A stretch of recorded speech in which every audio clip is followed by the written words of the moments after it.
How to send money on PayPal to Venmo. Hey everyone, welcome back to the channel, and let's get right into this tutorial.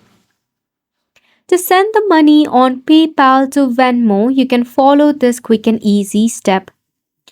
This is quite an indirect way since PayPal does not have a direct feature to send money to Venmo.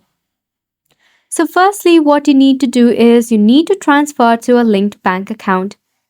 You can also link a bank account to both your PayPal and Venmo for easy transfer. If you don't know how, you can head over to the card section where you can tap on Link a Card.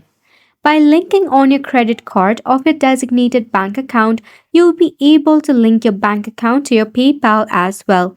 And same for Venmo. After that, you need to transfer the desired amount from your PayPal account to your linked bank account. Once the funds are in the bank account, transfer them to your Venmo account. This is how you'll be able to send money on PayPal to Venmo. Also note that there might be some of the potential fees associated with transfer, especially if you are using third-party services such as Wise.